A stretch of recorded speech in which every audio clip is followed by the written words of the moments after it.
What's up, everybody? Reed Wallach back. Conference championship week here on the early read, and there's only one guest to bring in to go through every conference title game. As of course, Franchise at FranchiseKF on Twitter. Franchise, happy holidays, happy Thanksgiving, happy conference championship week, man. How's your season been? Thanks, man. Same to you. It's been a really good season. High volume. My last couple seasons have been really high volume, and I've been able to kind of keep winning at a high clip. So a lot of my futures portfolio, that was a lot more difficult this year. But in terms of maybe props haven't been quite as good, but sides and totals were really good this year. So overall, a really good season so far. Great. Love to hear it. And let's get some winners here on the sides and totals for conference championship week. 9 this year, conference championship games. We'll go in rotation order. Starting, let's just go from the top here. Army Tulane. Last time you were on, we have two of our G5 darlings in conference championship week. It would have been a little bit more exciting if Tulane didn't, in honor of the Egg Bowl, lay an absolute egg against Memphis last week. Tulane, though, now travels to Army to face the Service Academy, still kind of in the playoff mix with one loss. I think more it's going to be Boise versus UNLV is a play-in style game. But Army-Tulane laying, let's call it 5 as we're recording, total hovering in the 46.5, 47 range. Franchise, where are your thoughts on this one? Yeah, I mean, obviously a really disappointing last game for Tulane. I was looking to fade them this last game. I kind of been biding my time. I feel like Tulane's been a little bit overvalued, just haven't exactly found my spot, and got a good number with Memphis. So I was pleased with the outcome, but obviously threw a wrench into what they want to do here. You know, I think the thing that I went back this morning and I was looking at that box score with Notre Dame and Army, and Notre Dame didn't punt in the game. They faced 5 total third downs. Every drive either ended, I think one ended on the 1 turnover on downs, 2 missed field goals, touchdowns, or a knee to end it. And, you know, when I look at Army and just kind of the schedule that they played, it's really hard to get a lot of apples for apples in terms of what they've seen. I do like the UTSA offense that they saw last week. However, fairly one-dimensional in comparison to what Tulane can do.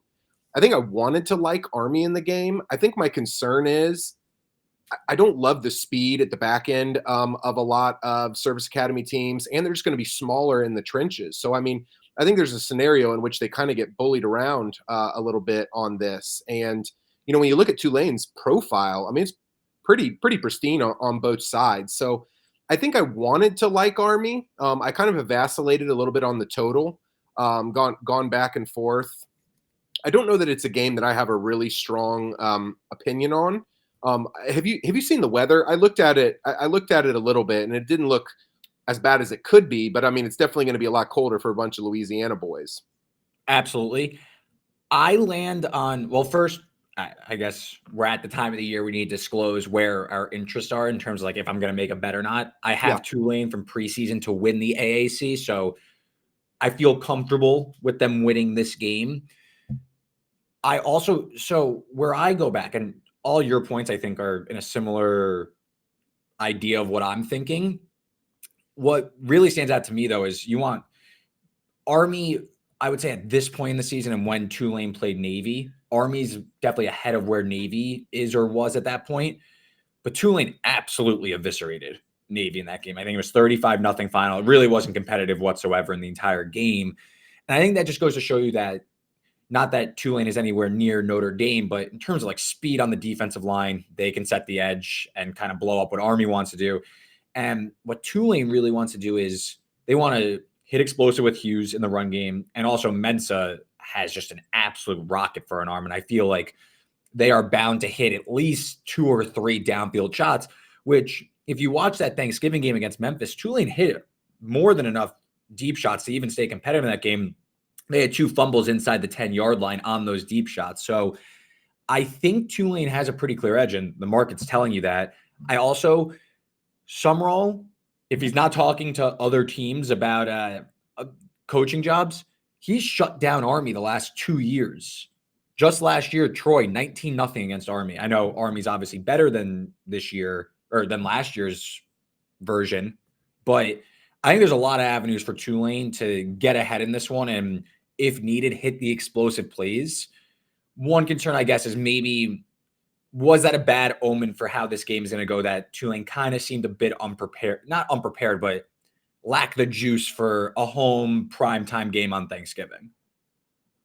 Yeah, and I didn't even go back and look at those games against Troy. I think that's a really great point as well. I mean, this defense still has the handprints of Sheil Wood on them. Our guy here, and so if we know anything about a Sheil Wood defense and what you want to do well against the option, beyond playing assignment football, is you just got to tackle.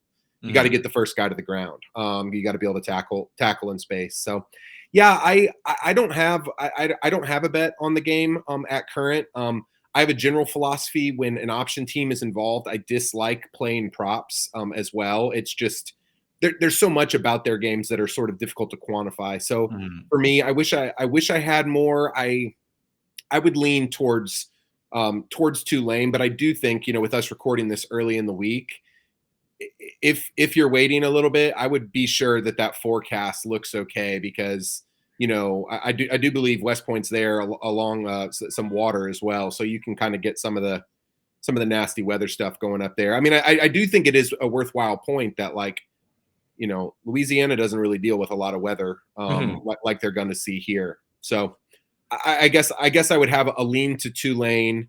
I think the total seems about right to me.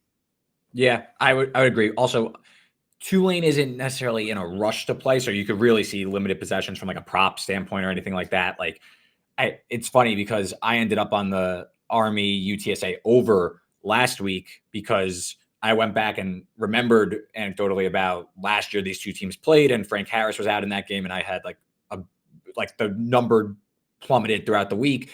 But I just remember Army moved the ball at will, and UTSA would score in like 2 minutes. And like the time of possession was like 50-10, and Army won like 37-29. I ended up pushing because Army missed that late field goal, which was annoying. Story of my week 14. But I could see something similar here where Tulane hits an explosive, and if Army's able to bleed that clock and stay, like, it could be one of those really skewed time of possession battles if this game goes in Army's direction. And I think that's, if memory serves, that's how Notre Dame's was. They just, like, everything they touched was gold, but they barely had the ball. Conference USA title game, a rematch from last week. Jacksonville State, Western Kentucky. The two teams are going to travel from, I'm drawing a blank on where Western Kentucky is, but they're going to travel from there back to now Rich Rod's home stadium. What is it? Albertson Stadium, I believe. Maybe that's Boise's. But Jacksonville State home against Western Kentucky. Pretty weird game. Obviously, with the setup, Jacksonville State had already clinched. Western Kentucky needed the win to get in. Now they're in. They had a 53-yard field goal go in that sent them to the title game. Big news for this one. Tyler Huff, the Jacksonville State dual threat quarterback, left the game with an ankle injury. Early reporting is that we don't know anything. Number, I believe, would indicate he's going to go, but I don't think anybody really knows just yet. The Gamecocks are a 4-point favorite, total down to 57.5 after it closed at 61 last week. Obviously, low-scoring game. Franchise, what do you make of last week's game and then play it into this title game? Yeah, to me, this makes this one of the most difficult handicaps of the week. I mean, somewhat, I don't want to say unprecedented. In my mind, it's unprecedented because it tends to be kind of like rivalry week. You very rarely would have a scenario where you would just kind of play and then 6 days later you're back at it. So it's kept me away from it. I had I took the opener last week over 56.5, closed, like you said, 61.5, 62.5. It got up that high and just never really had a chance. And my thought process was on that is I like Jacksonville State's offense. I think they profile well against Western Kentucky's rush defense.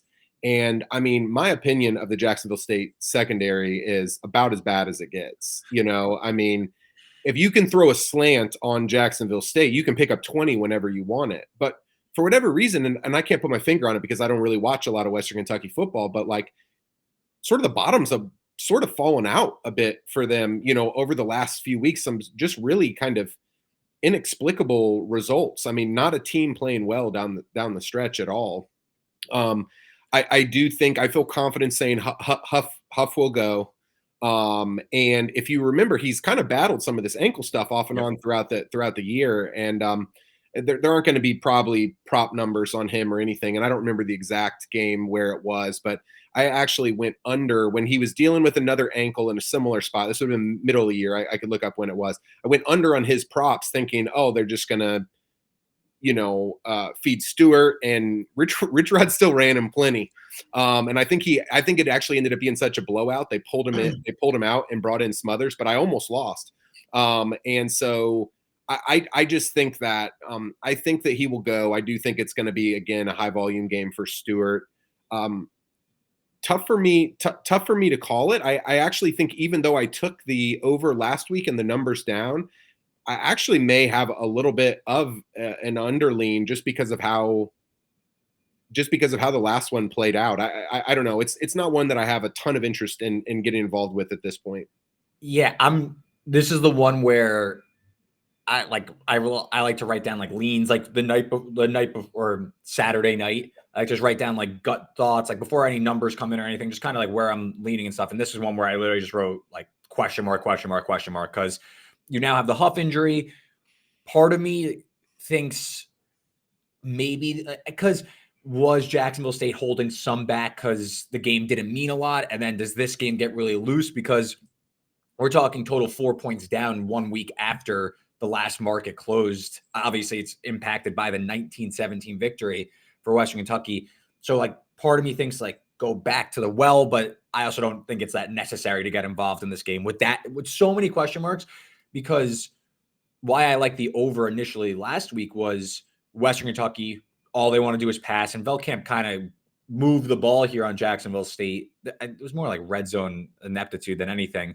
And then Western Kentucky really hasn't faced that many potent offenses, but Jacksonville State was kind of stuck in neutral all game. I could see it going where Huff is really hobbled and they gut it through, or this game gets as loose as the Week 14 game was supposed to get. Yeah, the one thing I would say, I was having a discussion with somebody where they were kind of like, I don't know if there's much of a drop off between Huff and Smothers. And for me, I would disagree with that, simply because Smothers is one of the worst passers I've ever seen. I mean, just sometimes miss a guy by 6 yards, I mean, just a truly abhorrent passer. And I think Huff, like, at least brings that dynamic to where, and this is that kind of that style, right? You want to suck them down. You kind of want to do a Boston College type, suck them down, suck them in, and then pop them on a big one. And that can go a long way. And so, yeah, I feel conflicted on it. It's just not a game that I have a very strong. I would say that I feel pretty confident saying that Huff is going to go. And so whatever you think, again, if you're catching this later in the week, whatever you think that's going to do to the number, depending on what side you want, once that is confirmed, I would say try to factor that into it and maybe get, try to time the market as far as that goes. I would say, and I agree with you, to me, Smothers is a pretty big drop off. Like, to me, this number indicates Huff is in at 4. Mm-hmm. And if Huff is out, then that's, like, to me, bet on Western Kentucky, even maybe just money line if you could still get a plus number, because I'm not necessarily in love with the way the Hilltoppers are playing right now, but there's a pretty big drop off in my opinion. Yeah, I mean, I think it's going to be a 30 carry game for Stewart. Yeah. The big one on Friday night, UNLV-Boise, as I alluded to earlier, we were talking before the season, and one of my guys was John Summerall in Tulane. Your guy was Spencer Danielson, the Mad Dog Madsen, and the Boise State Broncos. Boise still in position here to go to the playoff, winning in. I think if UNLV wins, they're in. We'll see. I lean that way. Boise kind of crashing into the close here with some of their performances.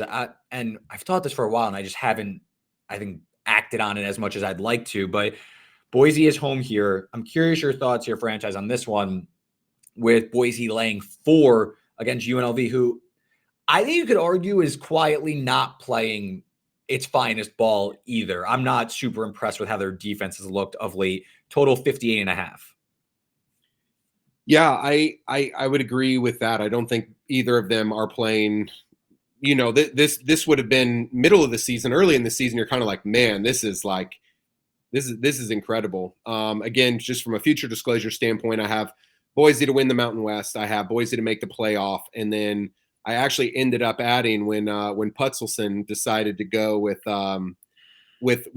I actually added UNLV plus 650. So I'm in a good Okay. position either way. I honestly, the older I get and the more that I do this, when I have like a future going like that, like sometimes I'm just staying totally hands off from the game. Like I don't even want another bet. I just want to watch it and enjoy it Uh, and know that I'm going to make money either way. Like there's a part of me that's a little risk averse from that standpoint. I will say that I do think the game being in Boise, and it's at home, correct? It's yeah. in, yeah. And so that was what I thought as well. I'm still trying to adjust to all these moving pieces here. But yeah, I think that is a big deal, with UNLV being a traditional dome team. Again, this is not going to be kind of the temperature and environment that's going to be common to them. I think that a lot of Boise's vulnerability, I really think they're still pretty weak in the secondary. And I don't know that that's necessarily the MO of how UNLV wants to attack. I think it was San Jose State a couple of weeks ago who just was firing off against them. I think that UNLV will want to pick some of their shot plays. I don't think there's going to be an answer for Ricky White. I would lean towards. I saw the number pop down to 3.5 there for a little bit, and I was kind of telling myself like, man, if this hit 3, I may break my own rule of what I just said and maybe try to do more on Boise.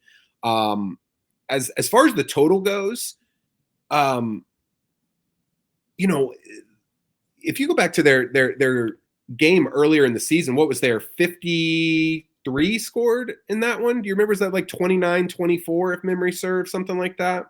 Yeah. 29-24 Boise. Total closed 64. Yeah. I think that even it felt like even those 53, it wasn't a highly offensive game. And again, that was in a controlled environment in the dome. I briefly looked at the weather in Boise, and it didn't look awful. It didn't look like it was going to be a major weather concern. Mhm. My thought would be if it could get down to a 3 and you didn't have anything on it, that would be where Boise would be a definite buy from my standpoint.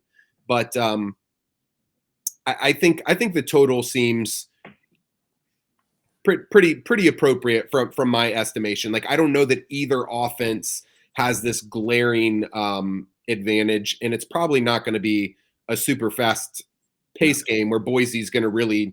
I mean, they're going to want to make them stop Genty. Mhm.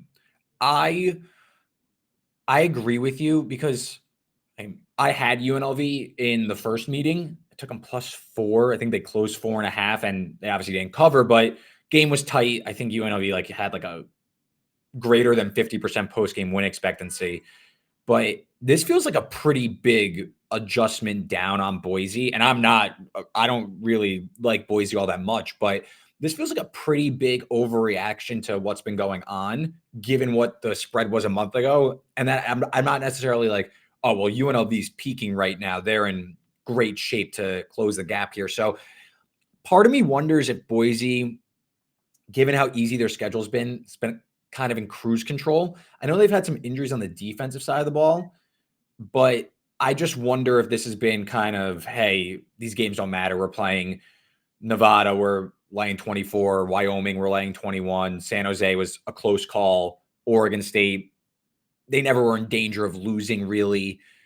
And now it's kind of like, okay, this is a big game. We're at home. We could kind of turn on the Jets and do what's necessary to win this game. That's kind of where I land on this one. I agree with you on the total. Both defensive lines had success. Like this was Genty's worst game. He averaged less than 4 yards a carry. They just ran him into the ground. And the Mad Dog had some pretty impressive throws and clutch scenarios to help get Boise to the finish line. But Boise had 6 sacks in that one. UNLV hit a few big ones, but UNLV was behind the sticks a ton. And I wonder if that's going to play a role in this one on the road because UNLV, while it's like unique, explosive offense. They really are based around keeping it on the ground and getting ahead of the sticks. I wonder if Hajj Malik Williams has to throw too much. I know they have Ricky White, but I wonder if that's where the game script gets out of whack for UNLV. Yeah, I definitely don't think if they're forced into volume, I think that's where it gets scary. Like I think that they're when they can be deceptive with when they want to throw it, and if they're doing it from great balance, it really is a tough offense. It's just inherently gonna be difficult to stop them. And having a guy like White, but I think that a game with a high 50s total where both teams like could be content to like, hey, we're going to throw very little until it's proven that it could be stopped. I just think there's a few things that could go sideways on that. Even with, again, you mentioned the total different, the touchdown total difference in this total versus last. It just still wouldn't necessarily be a spot where I think it would scream over. Yeah, there's some more, like, I was talking with someone like 2 weeks ago, and I was like, they were talking about this game in particular, Boise versus UNLV, and they were like, well, what would you make the spread? Obviously, I was just like off the top of my head, I was like, well, Boise was 4.5 in UNLV, and they had like a close cover. Like, you got to adjust that, like, I don't know, probably close to a touchdown, just doing like the normal logic reasoning on it, like before anything. And then I see it like 3.5. I was like, man, you're paying a premium to get UNLV in this game, in my opinion. Yeah, I mean, you're essentially saying they're even up, and again, if I just agree with you. I think you made a good point earlier that it's like, I think Boise's, because they've still played in some of those high profile games, or at least bettors, Twitter betting high profile games. Yeah. Where there has been some strong opinions on San Jose State being the killer for many. But I think that UNLV's play has sort of just been quietly, it's been fine. And that's not necessarily bad. That's kind of like, well, you don't have a bad one in there. But even in games where I felt like Boise would have, significant on paper advantages, like Nevada, for example, it's just kind of like, they're just kind of scraping by there. And so, yeah, I think that in particular, when Oregon State just kind of decided, hey, we're going to throw in these guys, like things went really good. I mean, yeah. I think what's his name? Gulbranson had -2 yards passing for like the first quarter, and then finished with 220, 250, something like that. Yeah, and similar, like Boise. Again, now it sounds like I'm Mr. Boise, but they were up 17-0 in that game, and it just seems like they kind of took their foot off the gas and were kind of content just like hanging out, and it didn't really matter. So like the score line, Oregon State covers, and it doesn't look as good for Boise, but I do think there's some context needed around, like, yes, they didn't cover. Yes, it doesn't look as impressive, but they were also up 17-0. So like the game state kind of doesn't necessarily do justice for how they played. Not even that Boise played so great, but I just think it's an interesting setup and an interesting betting market given what we know about both teams, and that we have a somewhat recent data point. What was it? 5 weeks ago they played, and it's just an interesting one. Yeah.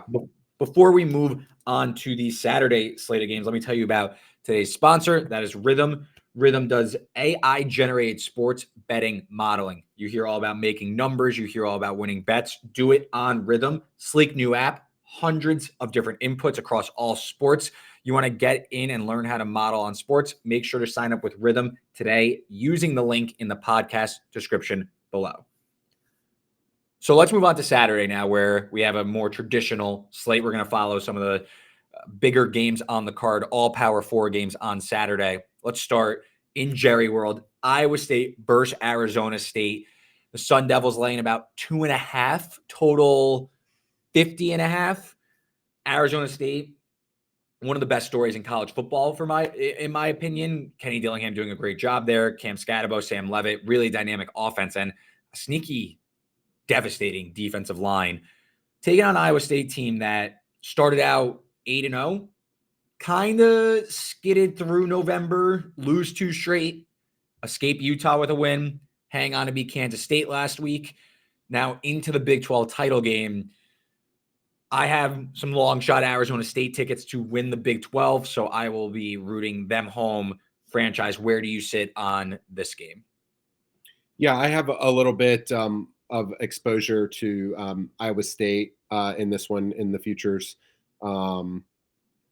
I watched a lot of that last game, and Rocco Becht was really awful in the game. I mean, he was terrible. He's a guy I really like. I mean, I think they have one of the more, underrated kind of triune passing attacks in terms of Becht and Noel and Higgins, and he just was off all game. I mean, it was a cold game. It's going to be a different environment here, but he definitely did not acquit himself well. And I honestly don't even really know how they ended up with any margin in that game, because it was pretty ugly. I would say that when I look at Iowa State, they do run the unique defense that they do. I would say when I look to either attack the prop market against them or back a team against them, it's when I feel like there is a mobile quarterback and you have the ability to lean on a ground game kind of as your bread and butter. And I do think that both of those elements exist for Arizona State in this game. If memory serves, Levitt hasn't been he hasn't been running quite as much late in the year. I may have been wrong about that, but I mean, he was running for like 40 a pop for, the early parts of the games. And now it kind of seems like they're more reliant on Scattaboo, but I do think he possesses the ability. Avery Johnson ran the ball really well on them last week. One thing that I do think that is worth noting and is difficult to quantify and handicap is the injury to Jordan Tyson, Arizona State's wide receiver.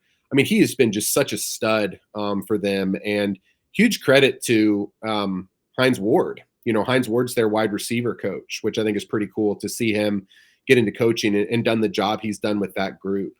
I guess this doesn't necessarily apply to the games, but you invited me on the air. I really like both of these coaches. Like, they both seem like genuine, like guys who are good for college football, guys who like genuinely care about their players. I mean, definitely different, personalities and stuff in different stages of their career, but like two coaches that are like easy to like root for in my opinion. I think that Arizona State is actually the rightful small favorite in the game. Again, it's hard. I do think they have talent at receiver. I don't think they have another guy like Tyson who can step up. Like that's going to certainly be a blow. And I do think that Iowa State, I think in the controlled environment, I do think that they are going to, the passing attack should be better. I don't know that Arizona State is going to have an answer for their passing attack, assuming they don't perform like they did last week, which kind of seemed like a bit of an outlier. So I think that under 3, Arizona State would be my lean. I do think if I knew Tyson was healthy, I would have already bet the over, I think. Again, not going to be a pace game, but I think that both offenses, unlike some of the others that we've talked about to this point, have some pretty distinct advantages in the game, because I don't think that I don't think it makes a lot of sense to try to just run the football on Arizona State, and I don't know that that's how Iowa State is built this year. I think they're built to be a passing attack. So I think I would have a lean towards the over in the game, and it may be one that they ultimately decide to get involved with, or I do some kind of derivatives thereof in the prop department. Yeah, the Jordan Tyson injury is huge. Left with a shoulder injury, was spot on the sideline with a sling. TBD. I just looked it up on Twitter. He's toast. Yeah, he Instagrammed a cryptic. I mean, he's done. Yeah, he's probably having surgery right now. Huge blow to Arizona State's passing attack. I had Iowa State over 51.5 last week. Another one of just the kick in the nuts that I had to deal with last week. Iowa State missed I think like a 33-yarder at the end of the game to keep that under, which was annoying to follow on the phone. But anyway, I agree with you. I have an overlean because I think the way to beat Arizona State is through the air, which is basically all Iowa State can do. And I think Arizona State, as you mentioned, they want to run the ball. They want to go through Scatterbo and even some Sam Levitt. They're not running him a ton, but he is capable of running the ball. Iowa State, outside the top 100 in yards per carry allowed, outside the top 90 in EPA per rush. So I think Arizona State's going to be able to move the ball on the ground and maybe set up some timely deep shots or downfield throws, which they're going to need to find a receiver to step up. But I think they will be there. I agree with you. I mean, I have Arizona State to win the conference, so pulling for them to get it home. But I do think this matchup sets up for them pretty nicely. Also, just when you look at given the current form of both teams, and I think Arizona State is playing pretty considerable better football than Iowa State, how they've kind of crashed into the close of the season.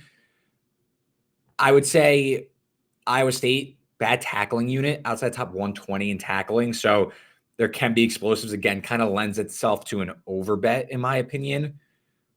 I also something Sam Levitt, only 3 turnover worthy plays on the year. So Dillingham has Levitt playing smart, sound football, which I think is going to be important in this one against an Iowa State team that does shut off the explosive plays, but they let you kind of move the ball throughout. Biggest thing for me that I think has me landing towards if I had to pick a winner would be Arizona State is Iowa State outside top 90 in success rate, Arizona State inside the top 20. I just think Arizona State's going to be able to move the ball, and Iowa State's a kind of a bit more herky-jerky, can't really find like sustained success. They got to hit the big ones, which they can though, but I just don't know if it's consistent enough. And I think that inherently what the Iowa State system wants to do, they want to allow you, like, it's kind of like the cover 2 shell, hey, you can take it a little bit at a time. And that is where, to go back on my point, why I think having a mobile quarterback helps so much. Just taking that numerical advantage back is a huge thing against this defense. And if you even just look at Kansas State last week, like they actually hit some big passing plays, and my opinion hasn't changed on Sunshine since we talked before the season. Like, he actually threw the ball pretty well. I mean, he at least put it in the right zip code, and guys made plays. Like, I do think that it's clear that if you can, again, going back to something we've talked about, if you can get the defense to suck down and you can get just one guy out of position, like, some shots will be there. Who will it be for Arizona State if it's not Tyson? Again, they have guys, but you'd sure like to have him as a safety blanket. Absolutely. And I think, like Arizona State, I got to look this up real quick, but Arizona State, where they thrive is in like third and short, where they could just like, all right, Scatabo, you're good. They run literally what do they call it? Like a wildcat offense through Scatabo. So this team, they're 15th in the country in third down success rate. And how fun, like you mentioned it, but like how fun a story is like awesome. Everything like about Arizona State right now with a guy like Dillingham and Scatabo. Like, how do you not just like want to root for those guys? Like, it's just to me it's a testament to hiring the right guy and like what can happen in short order. And again, I don't want to get out of this broadcast without shouting you out at the Kurt Signetti and the Indiana Hoosiers. You're asking me, what am I taking over 5.5? And I'm saying, nah, I don't think the schedule sets up. Maybe I'll bet him a few games. So I didn't forget. But what do you, I say, yeah, I like the over 5.5. I didn't have the galaxy brain take to be like, no, playoff. This team's going all the way. But they're kind of like in a similar vein, right? Like it's just like, nobody has any beef with Indiana or Arizona State, no casual, like they got no beef with you guys. And so like to see these programs like do well, and especially when you can twist the knife on like my Auburn friends, I'm like, what's Hugh Freeze doing down there? I mean, you just hire the right guy. You got this bozo, can't even get to a bowl, and Signetti, Google him. I will say Indiana making the playoff probably the worst thing to happen to me now, because all the middling teams that I'm like going to buy into next summer, I'm gonna be like, all right, well, I have to like set aside some like to make the playoff odds. Yeah. Like I have to like get in just in case. And I'm just gonna be trying to chase the Indiana high. Yeah.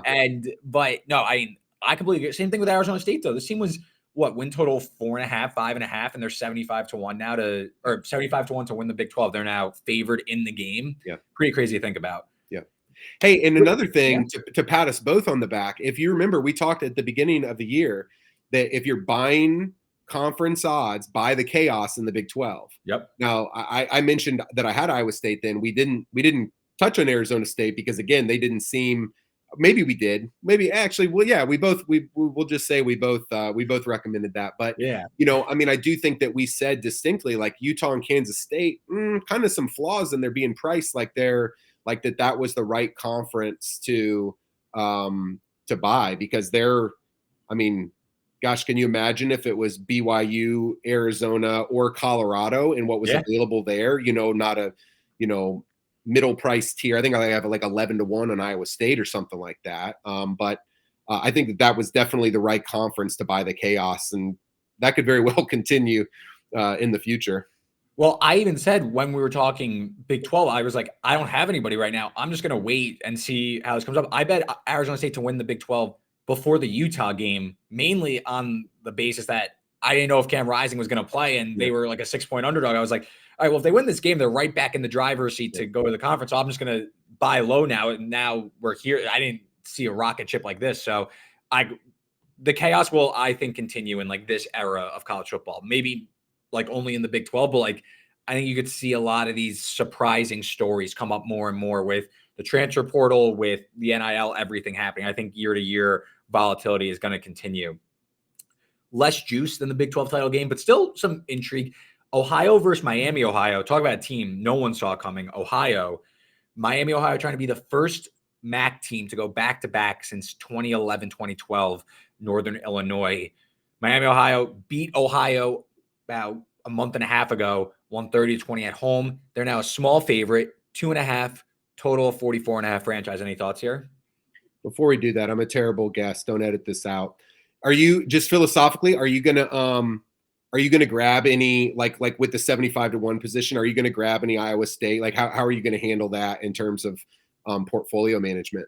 So I have some serious futures alive here. We could go to the side here, but I have Tulane, Arizona State, SMU, and Oregon all to win their conference. All great for me. They're favored in the game. I think my best way I'm going to do this is, because I'd like to lock in some profit. Good year. I want to walk away with some money. I am going to round robin all 4 spreads and hope that maybe hit a middle.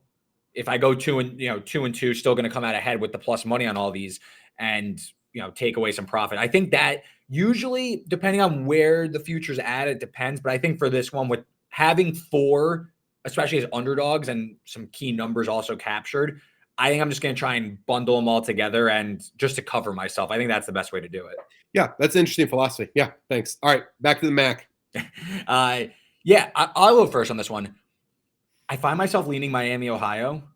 I think, to me, Ohio, they kind of thrive in very distinct circumstances. They can't play from behind all that much, and they are run only. We saw it, and look, maybe there's some adjustments that Tim Alvin can make before this matchup, but you go back to that first Miami-Ohio game, Navarro was benched, threw for only 80-something yards. I mean, he has a 10-10 touchdown interception ratio. It's all about the run game, and I just trust this Miami-Ohio defense more than the Ohio offense that can't throw.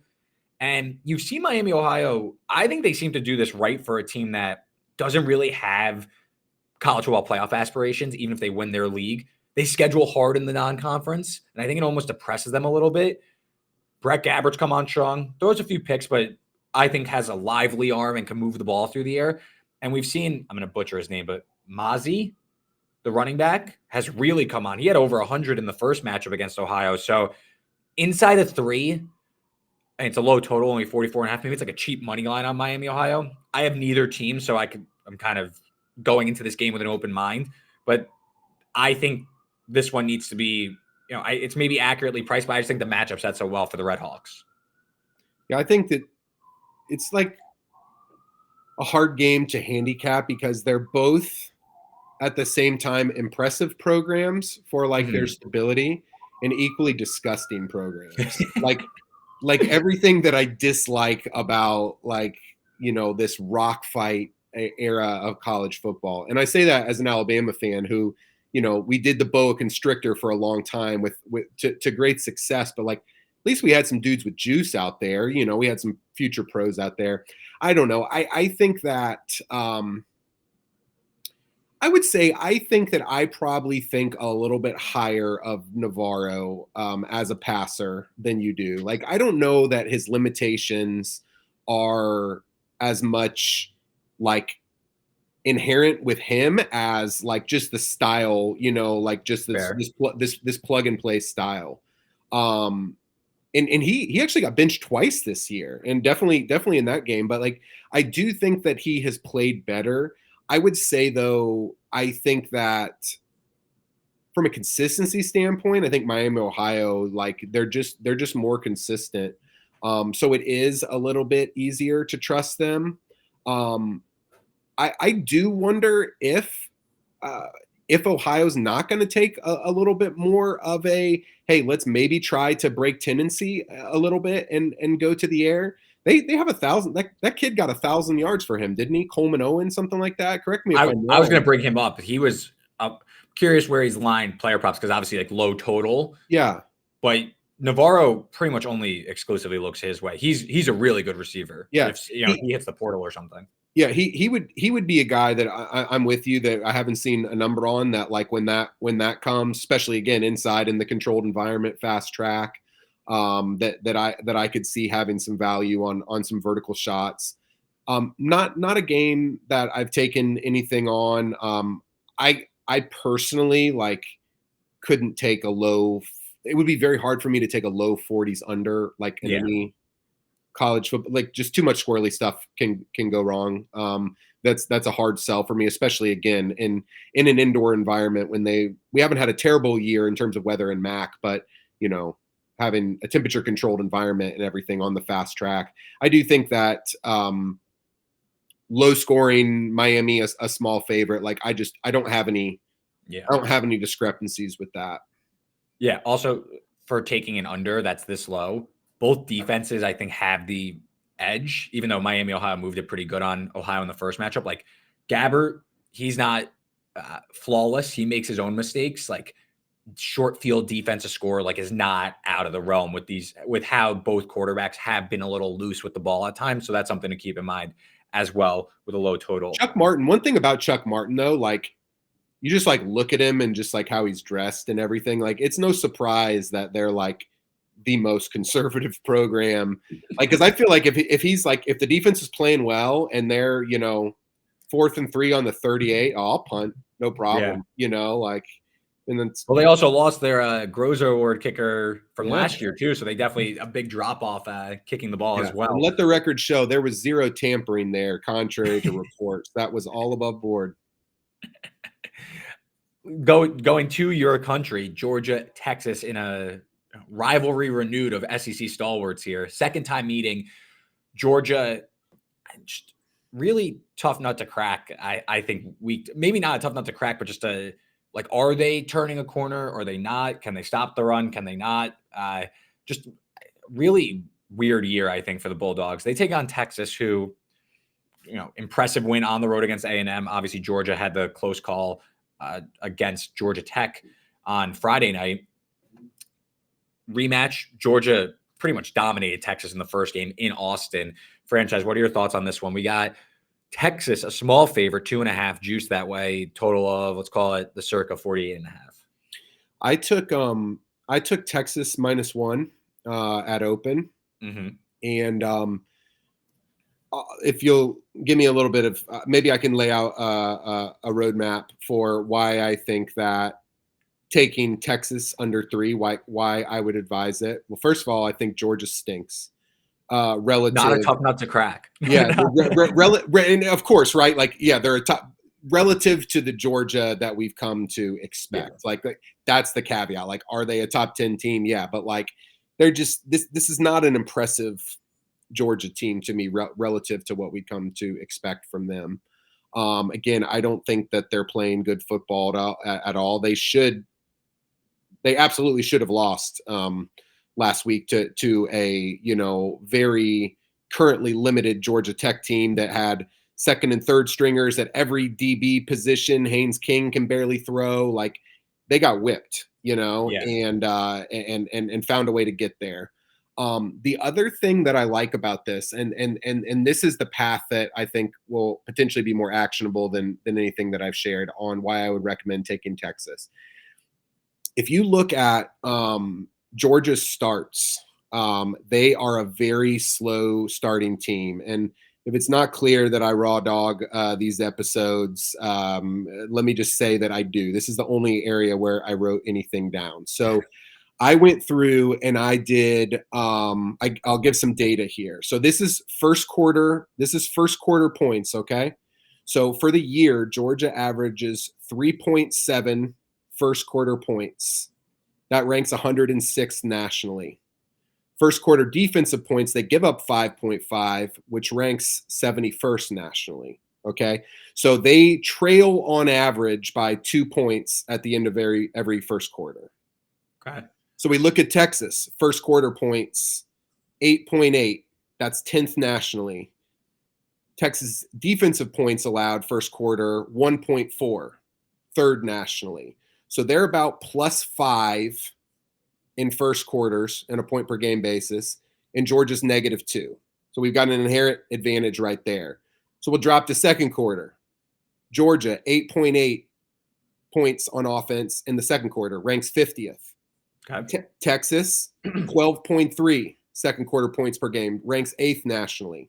On defense, Georgia gives up 6 in second quarters, 27th nationally. That's their best statistic.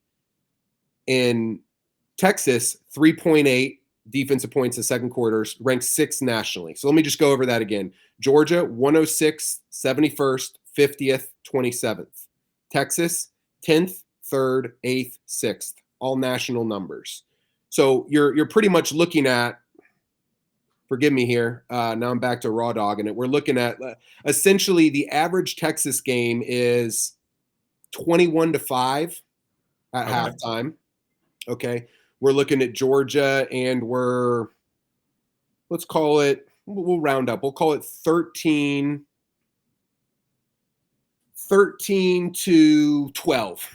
I guess that was the final score in the Kentucky game. So you essentially have an even up team versus a team that averages on their margin is 2 touchdowns, almost, in first halves.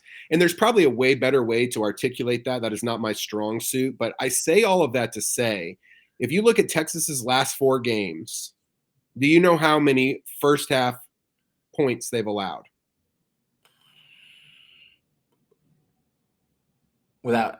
Is it 10 total? 7 total.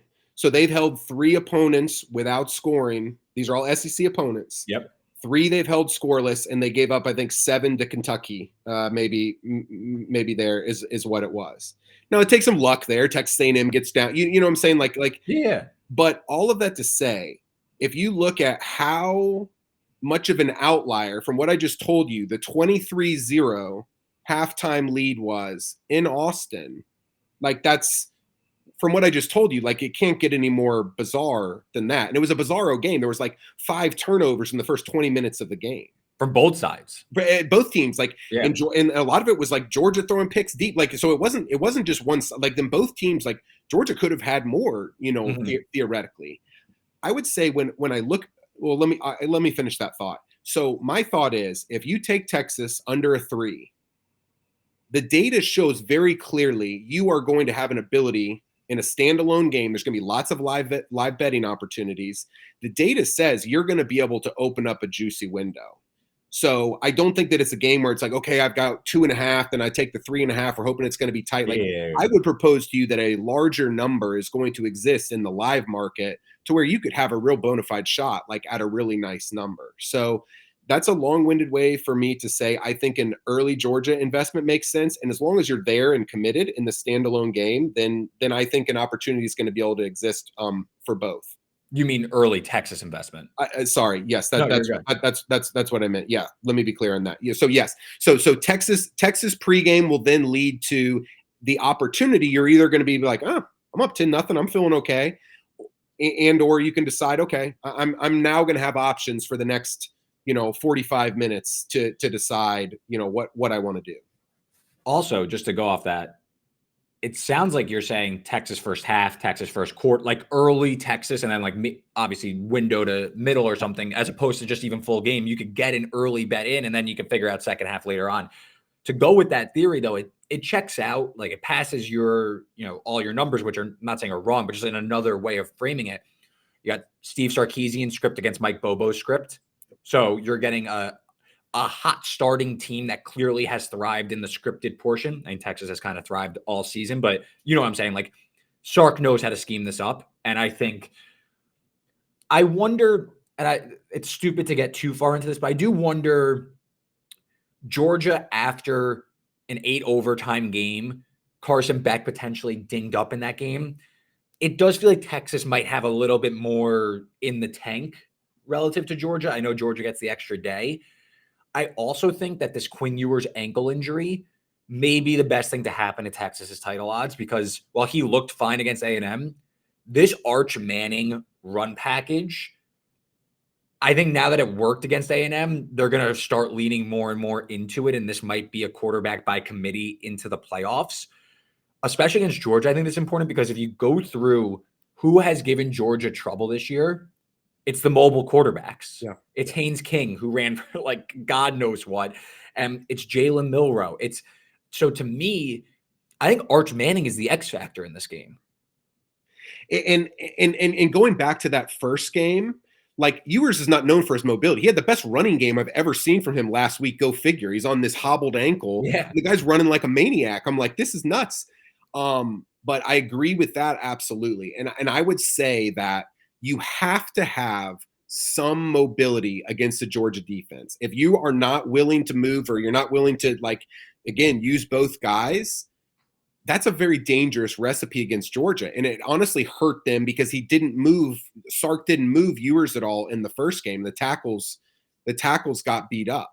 But I would But then they put an Arch and they were already down like 20. Like, it was like stupid. It was almost stupid to put him in. Yeah. Like, he didn't have the juice to lead a comeback. Here's the other thing that I would say about that. I think that Texas is the more physical football team. I don't think there's no question about that. Like, if we're talking about what is the absolute best unit on the field, no question, hands down, it's Texas's defense. Yes, I agree. Defense is not even remotely close to Texas's. Not even close in terms of the product. I mean, UMass is pounding it on them. Georgia Tech's going for 600. Like, this is not a good Georgia team. It's just not. And so I think that the other thing that happened in that first game is, look at Texas's early schedule, and it's still the knock, right? Like, their schedule has been very weak by SEC standards. And I would say, though, how shell-shocked they were facing athletes of Georgia's caliber. It imploded fast. And it could still happen, right? Like, Georgia has the edges to beat them. Kelvin Banks is hurt. Like, it could still happen again. I just think that if you want to do first quarter, first half, or you want to get in the full game and look to go, live back on Georgia after taking Texas, to me, that's the way to do it. Yeah, I was going to mention the Banks injury as well against A&M. So something to monitor on the his backup was awesome, though. And that's a nasty D line he faced. It seems like, again, like, if these two teams met in the playoff, I don't know if I'd feel as strongly about Texas, but I do think at this moment in time on December 9th, December 7th, it does seem like it sets up nicely for Texas in this matchup, especially early with that script, but a ton of really good stuff in there. Now we move to more important things, the Sun Belt Championship with potentially future Southern Miss head coach Charles Huff taking his Marshall Thundering Herd against Louisiana. I don't really know how to make heads or tails of this game. I would prefer to bet Marshall in this game, but you go through their box scores, I don't know how good they really are. They win in double overtime against JMU. Louisiana, though, has gotten fake margin all year long. This team has been playing pretty much even in box scores and getting double-digit wins and covers. And now laying 5.5 on the road, this matchup should set up nicely for Marshall, where they can run the ball. This is a havoc-driven defense coming against the backfield, top 30 in tackles for loss. Louisiana, I mentioned Marshall wants to run. Louisiana outside the top 120 in EPA per rush. So can Marshall hang around here? I don't know if I get there. Now you have all these rumors that Huff already took another job in conference, which I don't even know is an upgrade. It could be a downgrade to some. So my preference kind of sides with the Marshall side, but I haven't made a bet yet.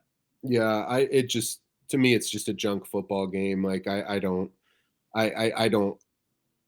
I don't really have. I think everything you said. I didn't know that about Huff. Where is he rumored to go? Can you spell that out? Will you say that again? So there was a report yesterday that I thought was literally fake, and then now multiple people are picking it up that he took the Southern Miss job from Marshall, but he had to come out and deny it. But people are still reporting. They're like, no, like he actually took it. Like, he's just saying this, I guess, to save face. So we'll see how that goes. That's bizarre. That man, I'm not saying that hanging out. There's not a lot of talent.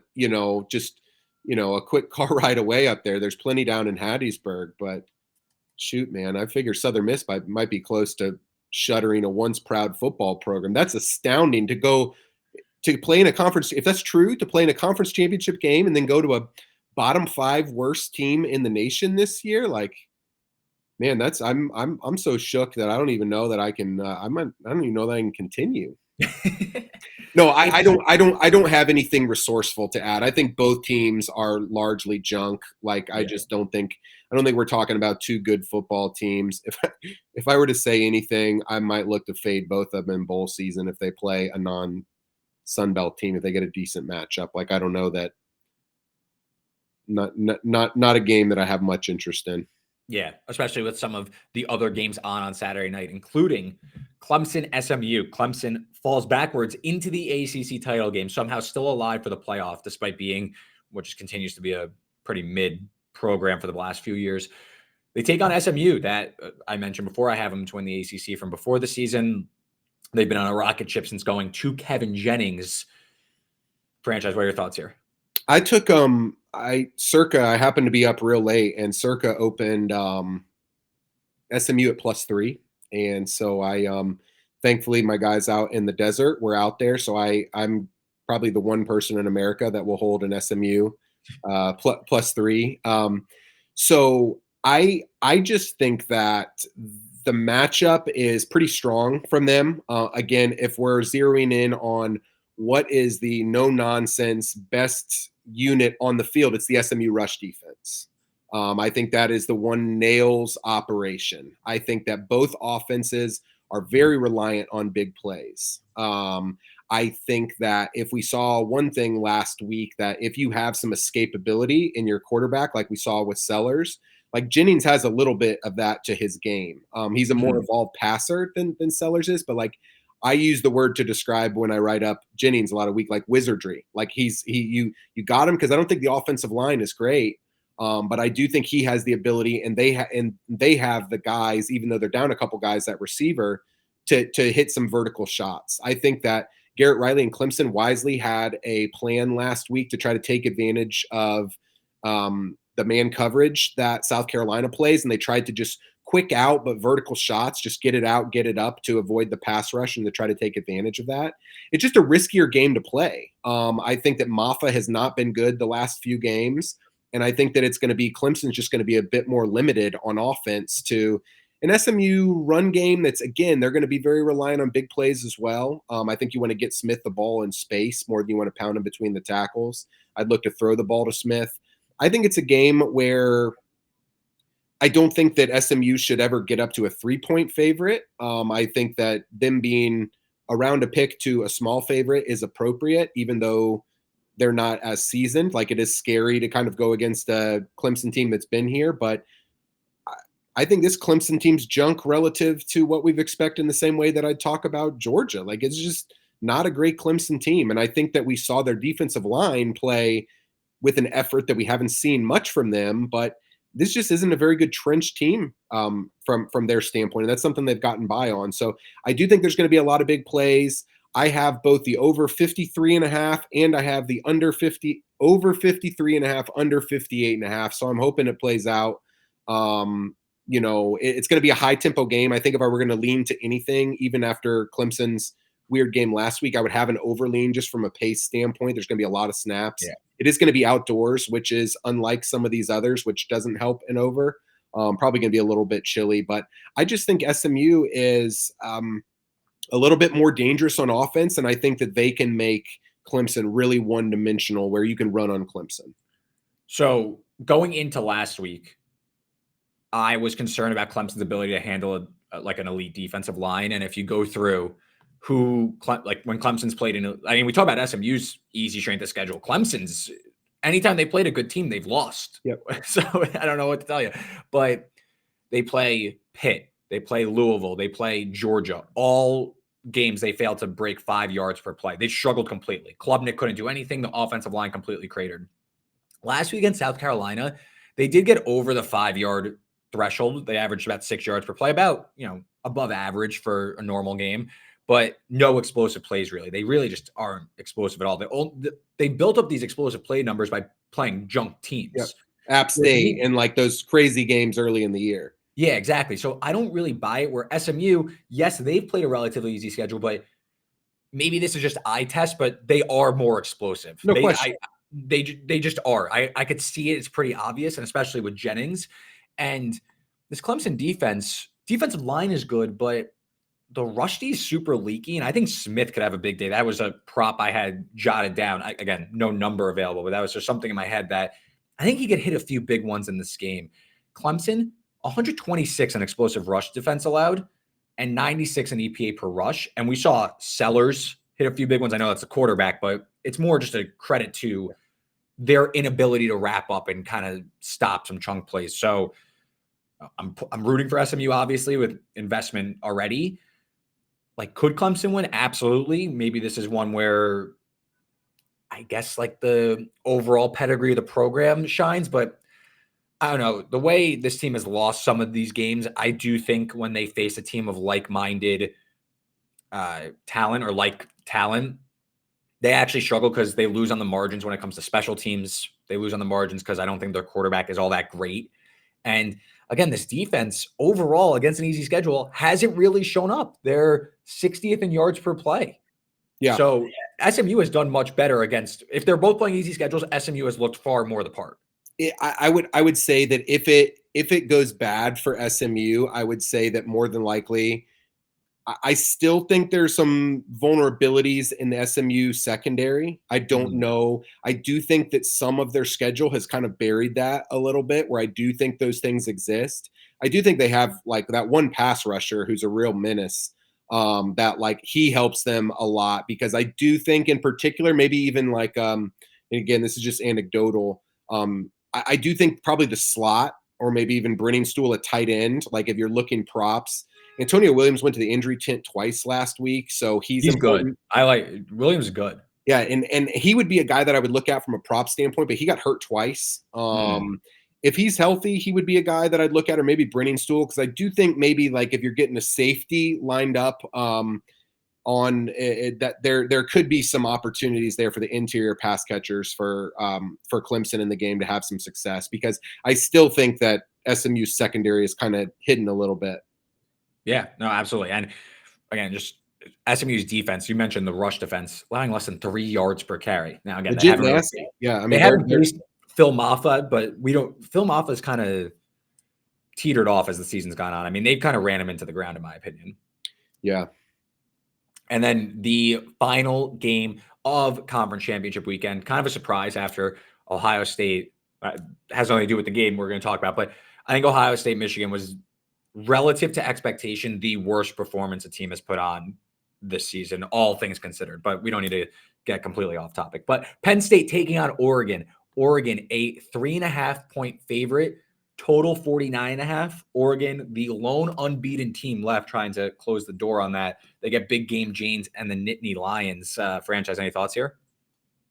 Well, two things. I've got to send you after the show. I'm going to send you this hilarious AI video. I don't know if you've seen it, where they do Sharon Moore and Ryan Day, and it's made up. It's hilarious. I'll send it to you. But another nugget there, I've just got to share. You can't ever give me a microphone. The last time that Michigan punted against Ohio State was in the fourth quarter, was 2019. Pew. Isn't that nasty? So that's in case anyone's doing trivia. That's a I like that it excludes like all the interceptions that Davis wore, like all the turnovers and stuff. I like that though. That's good. Yeah. I have a lean towards Oregon in the game. It would be I wouldn't lay more than a 3. I think that One thing I've noticed a little bit, and I felt like Oregon hasn't done a great job of, is utilizing Gabriel's legs. And I've seen that off and on. Saw it a little bit over the last few weeks where, I mean, again, I don't know that he's put up any huge rushing games, but I do think he has that ability. He's shown that throughout his career, that I do think that that opens things up a bit for their offense. I still,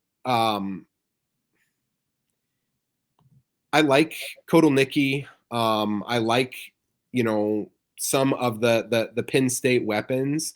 I just don't know that in terms of like actual wide receivers, Yeah. it's really hard to beat an elite team if you're just kind of gadgety. And that's essentially the way that I see Penn State right now. Like that works against teams where you're just bigger, stronger, faster. But against a team that I feel like has a little bit more of a clear plan, a clear identity, and it's going to be well coached, I think that while Oregon is a different logo, James Franklin hasn't done particularly well when he Yeah. plays a legitimate peer. And so I think that there is some carryover to that. I think the coaching advantage of Lanning to Franklin is pretty significant in favor of Lanning and the Ducks. I just think they're an easier team for me to trust. The number has just floated at a spot where I haven't wanted to get involved yet. But if Penn State were to take money, I can't see myself kind of going Penn State's way here. To me, it would be Oregon or nothing in terms of just looking at the side. Yeah, you hit the nail on the head with, like, honestly, I talking like national championship futures and everything, and I'm like, man, I wish I could get behind Penn State. Like, I wish I could, because I like, this was a few weeks ago, like just looking at the numbers, I'm like, man, like Penn State's like far down there, and like they're pretty much almost assuredly going to make it. Just when like they face like an SEC team or they face Ohio State again or something, like they lack a dude. Like their dude is Tyler Warren, who's really good. I don't need to, knock any ruffle any feathers there. He's really good, but potential Mackey Award winner. But Well, now, whoa, but they lack a dude that can really win you a game. Like they don't have a guy that Ohio State has, or Oregon with Tez Johnson back or something like that. I had an underlean. I don't know if I get there because it is pretty low, but I can see this being pretty close to the vest. And Oregon isn't super explosive on offense. So I wonder if both teams are going to have a lot of stalling drives. Neither team plays like incredibly fast anyway. Oregon definitely on the faster side, but I wouldn't say they're like a speed demon type team. So I wonder if this game kind of settles where, like, I lean Oregon as well. So like something like Oregon 24, Penn State 17, something like in that range. And you look at when Penn State has went up against some elite teams, or elite defense even. they scored what was the final score of the Ohio State game? 17-13. And one of their scores were off a pick six. So I just wonder if Oregon keeps a lid on the passing game and their defensive line shows up, because they've been pretty sturdy against the run to begin with. So I think it's a lot of avenues that I agree with you. I lean with Oregon. I just don't know if this game features the explosives. But the last time I kind of doubted that, I didn't bet it, but I was thinking like maybe first half under Oregon, Ohio State, and then Oregon just took the top off against Ohio State. But I think that this is a different setup than that. Yeah, I would say, like, even as we're just like talking about it and thinking about it, like I just feel like Oregon has more avenues. Like we're talking about like, what does Oregon want to do, right? Like that's kind of a bit of like, and so sometimes when I can kind of like zoom out and it's kind of like, well, which way is Oregon going to go here? I'm kind of like, well, that's a pretty good indication of like, normally you don't have that conversation when the spread's 3.5, right? Like it's a different, we're having a different conversation. Oh, can they keep it within 10? And I'm not by no means am I trying to say that that's the rightful number. I just think, to me, Oregon is a more trustworthy team. I'm a longtime Dylan Gabriel fan. And I think that this is a guy with a lot of experience, and Aller's got experience too. I don't know. I just still think it's like a newer system, and I'm kind of like, how would I define Penn State's offense? And it's like gadgety. Like that's the only way that I can say it. It's like what Vanderbilt with good players, It's just like it can work until you meet someone where it's like, hey, like your smoke and mirrors isn't going to work today. And, I just still don't understand why they don't run Nick Singleton more and they just throw him the ball. I mean, maybe there'll be an opportunity to take advantage of that from a prop standpoint. But like, I had Nick Singleton over 700 yards for the season. He just cleared it. And I'm like, how are these bozos not giving him the ball more? Like, what are you guys doing up there? Especially when they only run the ball. Like it just is. Yeah, right. I don't know. Maybe that's the advantage of giving Tyler Warren, that fat slob, the ball down around the one. Yeah, I agree with you. I lean with Oregon. I just think, like you mentioned, they're just more versatile, and I think they could win through the air. They're going to be able to run. I do think Penn State's defense is solid enough to keep this game competitive. It's more, where's Penn State's offense going to come from? Because I trust Oregon secondary. I think Oregon secondary is one of the more unheralded groups in the entire country. They've I know Ohio State kind of got them, but it's no shame in that. But Oregon secondary with Jabbar Muhammad and drawing a blank on the other transfer, but they've really built that unit up. And then again, like if Penn State's just going to run, like I don't know how many holes they're really getting to create a ton of explosive plays. So that's kind of why I jotted down under an Oregon. And again, like Oregon winning mid-20s, Penn State into the low 20s, high teens, something like that. Yeah. Like I think that's a pretty likely end game. I just don't. Penn State to me is a pretty binary team. You know what I mean? Like you were saying, like they can only go one way. Yeah. I mean, I think it would have to be a masterclass by Kotelnicki for him to just like, he's saved it all for this game. And then it's just kind of like, I don't know. I kind of have a hard time buying that any team has saved something for 4 months, And last thing before we get out of here, I do wonder, we know Dan Lanning's hyper aggressive. I wonder if this game's a little bit different, like against Ohio State, hyper aggressive. I wonder if he's more comfortable punting, knowing what the other team has to offer, like against Washington last year. All right, we're going for it pretty much every time. We're going to roll the dice, and he came up with sevens every time at the craps table. But at least he's not afraid to do that stuff. I wonder if this game's a little bit different given the opponent, that maybe he does respect Penn State like that, and he thinks he does need to get ahead on the scoreboard. I think this one might set up a little differently where it's a little conservative. Well, against the Washington last year, like going back to that example, like they're going to get you. Like no one was holding Penix and those receivers down. Like they were just going to get you. And so it's like, now it's like, hey, is it worth turning it over just across the 50 at the 40, or do you punt it and then make them go the distance on you? And I think that an aggressive, and again, like I'm not hyper aggressive, advocate, but I do think that sometimes if you do that, you do the Lane Kiffin against Florida, like sometimes if you do that in big games, like the variance is going to get you, and it can. And I don't think that Oregon has to do that in this game. Like I actually think it would be very controlled aggression would be the wise play. But I agree with you. I do wonder if he's learned a little bit from that, to where it's like, hey, dude, you don't necessarily have to go down that road. You should win this game. Yeah, I agree. All right, franchise. I appreciate it as always. We might have to bring you on again to recap the whole season at large, and we'll just riff off for a little bit. But appreciate it, man. Enjoy the games this weekend. We will be back later this week. We'll go through some player props and stuff like that. But franchise, always a great guest. Appreciate it, man. Thanks, Reed.